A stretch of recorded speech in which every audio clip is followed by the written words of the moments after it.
Bonjour, je suis Didier Mazier et je vous souhaite la bienvenue dans le module de cette semaine. Nous allons parler d'une alternative à Photoshop. Ce que vous voyez à l'écran ici, bien, ce n'est pas du Photoshop. Ça a le goût de Photoshop, ça a l'odeur de Photoshop, mais ce n'est pas du Photoshop. Et pour être tout à fait franc, ça ne fait pas complètement ce que fait Photoshop. Affinity Photo est un logiciel de traitement d'images et qui, contrairement à Photoshop, n'est pas proposé en abonnement, mais par un achat à l'unité pour 49 euros, ce qui représente quelque chose qui est extrêmement faible, donc le met à la portée de tous, à condition bien entendu d'avoir un Macintosh. Notez qu'il y a également Affinity Designer. Affinity Designer est un logiciel de conception graphique, c'est-à-dire lui, c'est un équivalent d'Illustrator. Nous allons voir comment fonctionne ce logiciel. Il est très clair qu'il ne fait pas tout ce que fait Photoshop, mais il est assez similaire. Nous allons ici, il ne s'agit pas d'une formation, donc faire un tour d'horizon rapide. Par exemple, la barre ici, qui sur Photoshop est une barre des propriétés, est ici en fait une barre qui est une barre d'outils complémentaires aux outils que vous allez pouvoir trouver ici. Et donc vous allez pouvoir personnaliser cette barre d'outils et ajouter tous les éléments que vous voulez ajouter à cet endroit-là. Pour le reste, on est sur quelque chose qui est assez similaire à Photoshop. Je pense que les éditeurs de ce logiciel, comme ils se positionnent en challenger de Photoshop, ont voulu que les utilisateurs retrouvent les automatismes de Photoshop et donc n'ont pas été forcément très innovants. Néanmoins, il y a des choses intéressantes. Commençons par, à partir de cette photo, voir ce que nous pouvons faire si nous voulons créer une couverture de magazine. Nous allons bien entendu vouloir détourer ce personnage. Nous allons ici prendre un outil qui est tout à fait similaire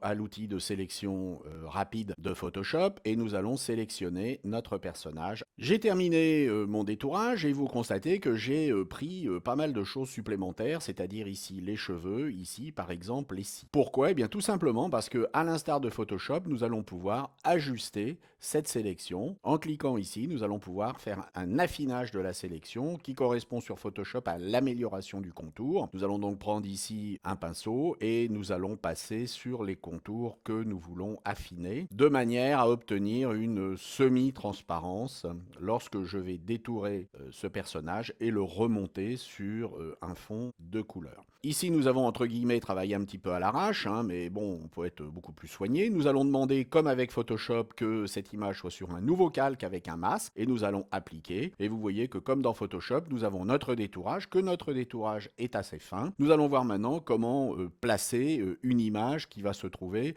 sous ce personnage. À l'ouverture d'une nouvelle image, qui au passage est dans un onglet comme dans Photoshop, vous remarquez que je suis dans une interface qui est légèrement différente. La barre d'outils n'est pas tout à fait la même. Je suis dans l'équivalent de Camera Raw, c'est-à-dire que je suis ici dans un module de développement. Nous avons ici un certain nombre de modules qu'on appelle des personas. Par persona, il faut entendre profil. Je suis donc dans le profil de développement, le module de développement. Donc si je n'ai pas de modification à faire, eh bien, je vais simplement valider. Je vais ici cliquer sur développement et je vais me retrouver avec mon image traitée. On va pouvoir faire un copier-coller. Je n'ai pas trouvé, pour être tout à fait sincère, le principe qui va permettre de passer une image d'un onglet à un autre. Je vais donc copier. Lorsque je vais coller mon image, elle va se trouver normalement au-dessus, il faudra bien entendu la mettre en dessous.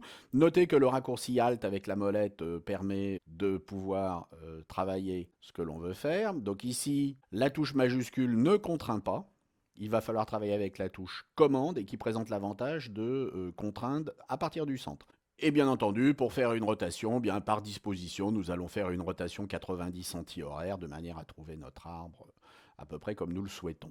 Alors bien entendu, ici, il va falloir passer ça en dessous. Alors faites attention parce que là, si vous le passez en dessous, il va se retrouver à l'intérieur du masque et vous voyez qu'il remplace notre personnage. Il faudra donc bien être entre les deux.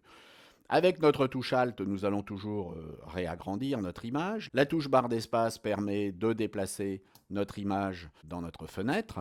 Et nous allons maintenant peut-être enregistrer notre document. Lorsque nous enregistrons notre document, eh bien, nous allons faire enregistrer. Et par défaut, vous voyez que l'on a ici une extension, un suffixe AF photo. Si on voulait enregistrer cette image dans un autre format, on verra cela tout à l'heure quand notre projet va être terminé, eh bien, nous pourrions l'enregistrer par l'export dans tous les types de fichiers, y compris les fichiers PSD. Même en ayant travaillé comme un sagouin, vous remarquez que nous avons bien une transparence, une semi-transparence, et notamment ici au niveau des cils, quelque chose qui n'a pas à rougir face à ce que pourrait produire Photoshop. Voyons maintenant comment nous allons ajouter du texte devant notre élément. Nous allons ici cliquer de manière à avoir du texte appuyé sur un chemin et nous allons taper le titre de notre revue. Une fois sélectionné, nous allons pouvoir choisir ici les différentes polices de caractères et encore une fois avec la touche commande, vous voyez qu'on va pouvoir agrandir notre texte et nous le positionnerons sur le titre de notre revue. Voyons maintenant rapidement comment ajouter un dégradé à tout cela. Nous avons ici la possibilité de cliquer sur un outil qui est un outil dégradé, et lorsque nous avons un outil dégradé, nous allons choisir ici linéaire.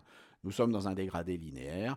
Il va falloir choisir les différentes couleurs de notre dégradé. Nous allons pouvoir ici, par exemple, choisir une couleur de départ qui va être dans les mauves et choisir ici une couleur d'arrivée qui va être par exemple dans les jaunes.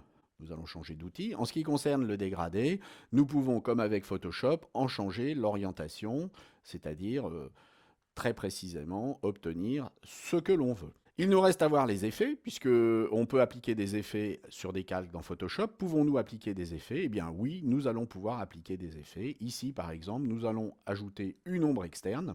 Nous allons ici choisir une certaine intensité, un certain rayon pour notre ombre. Vous voyez qu'ici nous avons une ombre. Nous allons ici avoir un décalage.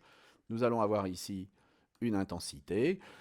Nous pourrions faire une ombre interne, une lueur, etc. Donc nous avons bien les fonctionnalités de base. Et nous avons ici rapidement créé une couverture de magazine d'un goût exquis avec un logiciel qui nous a offert pratiquement les mêmes fonctionnalités de Photoshop pour 49 € une fois pour toutes. Voyons maintenant l'export.